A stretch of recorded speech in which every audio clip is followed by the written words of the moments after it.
Hello and welcome to the DSR Daily. I'm David Rothkopf. I'm joined today, as always, by Riley Fessler and Minna Stein. And what we're going to try to do is look at 5 stories from around the world, provide a little insight, get you set for the day, put it in some perspective.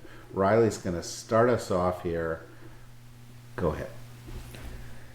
President Trump and President Xi Jinping met in Busan, South Korea, their first face-to-face talks since 2019, resulting in an agreement to ease trade tensions.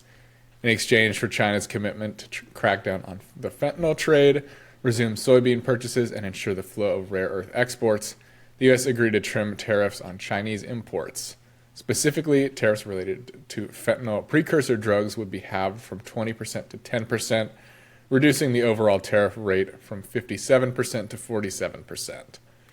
Despite Trump calling the talks an amazing meeting and rating them a 12 out of 10, the initial reaction in global financial markets was muted. Yeah, because it was met. The whole thing was met. As we said yesterday on the Deep State Radio podcast, which I highly recommend everybody listen to, in our discussion of where this was going, the goal was sort of to get us from the crazy hyped up tariffs of the moment back sort of into where we were sort of sometime in April, where we still had crazy hyped up Trump tariffs, illegal Trump tariffs, I might point out. He doesn't really have the right to do this unilaterally. But Trump got the ability to say, oh, I've got to win on fentanyl, I've got to win on this, so I'm going to dial back the tension a little bit. This is a step-by-step approach. Trump will probably meet with Xi Jinping at least one more time in the next few months, possibly 2 more times in the next few months, with a trip to China seeming quite likely. And each one of those is going to bring a step down from this. Trump is clearly intimidated by Xi. Xi was very tough with him. Xi is one of the few people in the world who said, oh, you want to do tariffs? Okay, we'll do tariffs and you won't get rare earths and so forth. That seems to be working for the Chinese.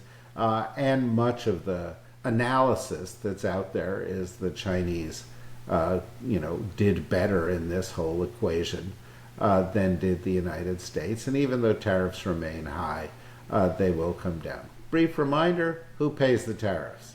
Minna, do the Chinese pay the tariffs? Nope.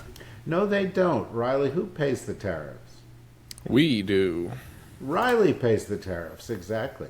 And, but we'll keep an eye on this. She clearly has the upper hand. She is clearly the most powerful man in the world, despite everything Trump says. We should start a new podcast. And we just talk about what, his latest pronouncements are. You know what we could call it, guys? 12 out of 10. No, these are what the Chinese leader has said, Minna. What would you Oh, call I'm it? sorry. I thought it was an American podcast. Yeah, I didn't know we were running a Chinese podcast. Well, it would be about China. I would okay. call it, I hope you're both seated. That's what she said. Very good. That's pretty good. Yeah, thank you. That's my dad humor, but as you can see, folks, 2 Zoomers bought into it. Okay, Zoomer number 2. It's like in the Dr. Seuss thing number 1 and thing number 2. Yes, Zoomer number 2. What do you have? The U.S. Department of Agriculture initially planned to keep the Supplemental Nutrition Assistance Program, or SNAP, running during the government shutdown using contingency funds, but that plan was removed from its website and later reversed. The agency's new guidance warned states that SNAP would run out of money by the end of October and prohibited them from using or being reimbursed for their own funds, sparking widespread confusion. Now, over 24 states and several lawmakers are pressuring or suing the USDA to release $5 billion in contingency funds as millions of low-income Americans risk losing benefits starting November 1st. Yeah, this is just horrible. This is just the worst kind of political demagoguery and pressure. It underscores completely, did the Republicans drag their feet when it came to tax cuts for billionaires? No, they didn't. Did they drag their feet when it came to cutting regulations for big companies? No, they didn't. But when it comes to average Americans, 40 million Americans receive SNAP or some portion of it. they not only are cutting off funding for them, but the money is there. The contingency money is in an account, could be used, but people are going to go hungry. In the weeks before Thanksgiving in the United States, people are going to go hungry. We call ourselves the richest country in the world, and people are going to go hungry. And it's all because Trump has decided that's what he wants. And I just think, let's try and put our brains around that.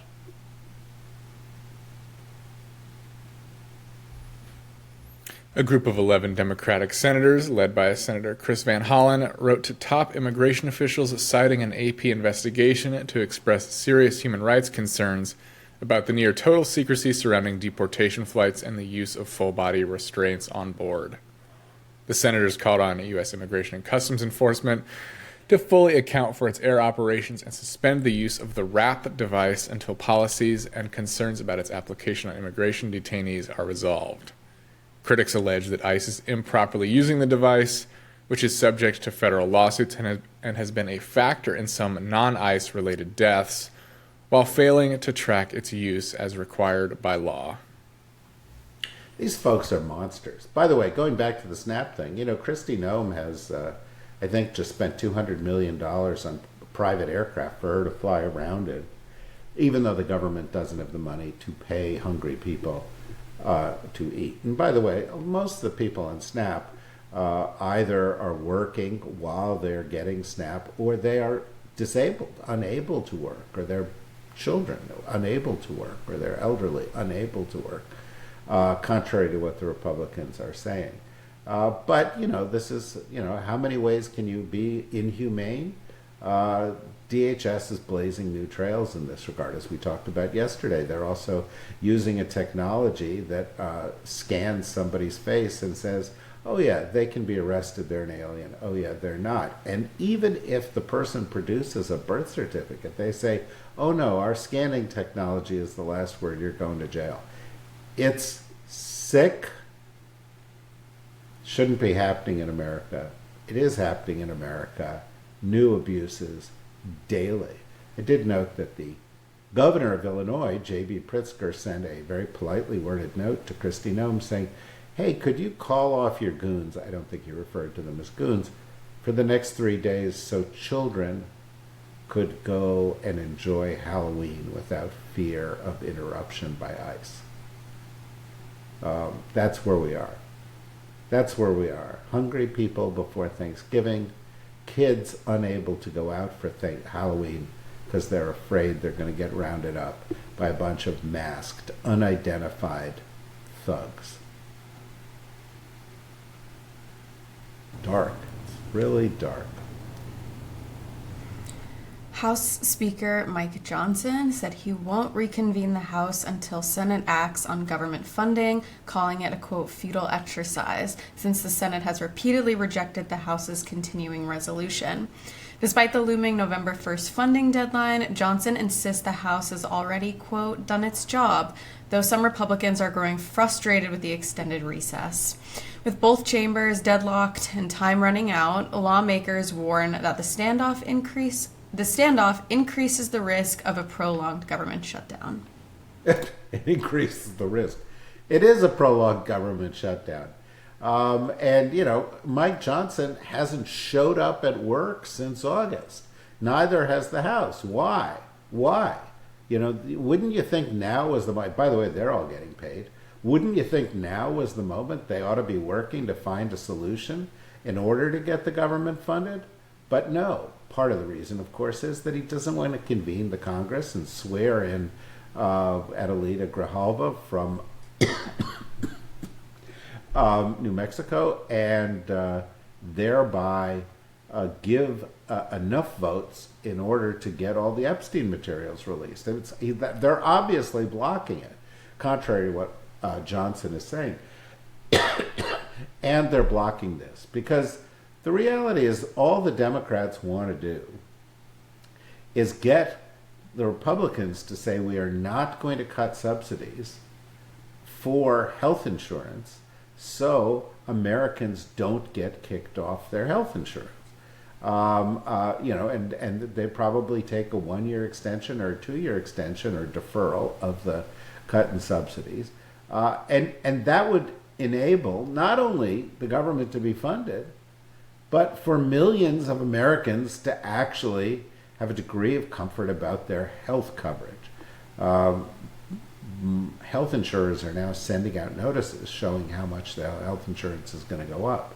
So people are starting to feel the squeeze, and that's why you've got Republicans starting to say, "Hey, guys, we're on the wrong side of this. People are accurately blaming us for this. Something's got to give." Not sure when it's going to give. Of course, Trump is flying around the world, but when you've got people like Marjorie Taylor Greene as the dissidents in the Republican Party, you know something's going haywire there. And sooner or later, Mike Johnson is just going to have to stop playing dumb and is actually going to have to sit down and do something about it. But keep in mind, Mike Johnson does not have a mind of his own. When he got this job, he took his cerebral cortex, he put it in a box, and he shipped it to the White House. The White House makes the decisions for him. If Trump wanted this to end, it would end. If Trump wants people to suffer, they will suffer. He's made his choice. Riley. President Trump announced via Truth Social that the U.S. will immediately resume nuclear weapons tests, ending a 33-year moratorium in order to keep pace with nuclear rivals, specifically citing China's rapid buildup. Trump directed the Department of War to start testing on an equal basis due to other countries' testing programs, though only North Korea has detonated a nuclear weapon since 1998. The abrupt announcement has baffled nuclear weapons experts who believe the move is unnecessary and could be destabilizing, particularly referring to non-explosive tests or missile flight tests rather than detonations. While claiming to seek denuclearization, Trump insists the action is necessary because he sees Russia and China testing. Yeah, except Russia and China aren't testing, okay? Russia announced yesterday that they did a test of a nuclear-powered missile. It seems that the President of the United States misunderstood what that means. Having a nuclear engine in a missile is different from having a nuclear warhead at the end of the missile.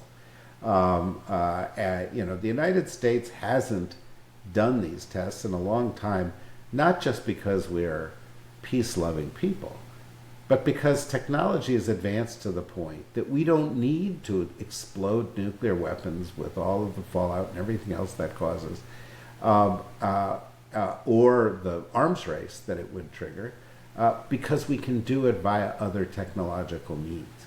But Trump doesn't understand this, and that's a problem. And you know why it's a problem? Because in the United States of America, one person and one person alone has the ability to launch our nuclear stockpile, our nuclear weapons at the rest of the world at his whim. 4 minutes after he makes the decision, the missiles are leaving their silos. That's the world we live in. That person is Donald Trump. He is not a mentally healthy person. He doesn't understand what's going on. And steps like what he announced yesterday, which were based on a misunderstanding, only make the world a more dangerous place. We consider this sufficiently important that we are going to focus our Need to Know podcast tomorrow in a discussion with two nuclear weapons experts who are friends of this podcast, John Wolfstall and Joe Ciruncione, who are among the country's leading experts on nuclear weapons, to talk about where we are, what the threats are, what we really ought to be thinking about. You really should join us for that. Also, later today, we'll be recording a new Words Matter with Norm Ornstein. Last week's podcast was one of the top 10 political podcasts in America. Hopefully, you'll join us again for that. And if you like all this stuff you're getting from us, go to the DSRnetwork.com, click on membership, support us for a few bucks a month, and there can be more experts providing truthful commentary on important stories in ways that you're not getting it anywhere else. It's not as glamorous. We could be like, those kind of those other podcasts that are into, I don't know, like food fights, or that's kind of pod bros. I mean, Riley could be a pod bro, right? I mean, he's sitting there, he's wearing a kind of a pod bro T-shirt even as we speak, we could go in that direction. I mean, I don't know what the female equivalent of a bro is, but men is completely capable of it. I liked the food fight idea. Yeah, food fight. Audio only food fight for a Yeah. podcast. Where you just hear the food fight. Yeah. It just goes, and then. Yeah. Yeah. I think you're onto something there. Yeah. No, it's a. What is that? ASMR? What is that? Yeah. And just an all ASMR food fight podcast. And then it'll be like, and here's Minna lifting up a cream pie and smushing it into Riley's face. Could be a new avenue, a new niche for the network. A new niche for the DSR network. Look, if you've got other ideas for what we ought to be doing here as podcasts, just communicate with us via one of the many means you can communicate: social media, email, Slack, Discord, carrier pigeon. Just let us know, because we're always open to new ideas. And I've been, on them. I would like to do something that's a little more Zoomerish and has a little less kind of old, over-the-hill boomers like me. So we're open to ideas. Riley and Min are very shy and don't want to assert their plans, but I hope I'd like to broaden out our audience a little bit, because the next two elections are going to depend primarily on under 30 voters.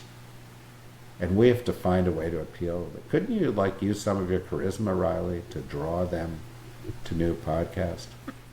I can do my best. We could do a podcast called Riley's Riz. And it would just be Yeah. harnessing your ribs. We can give it a try. Sound Yeah. off in the comments if that's something you want to see. Yeah, if you want Riley's ribs,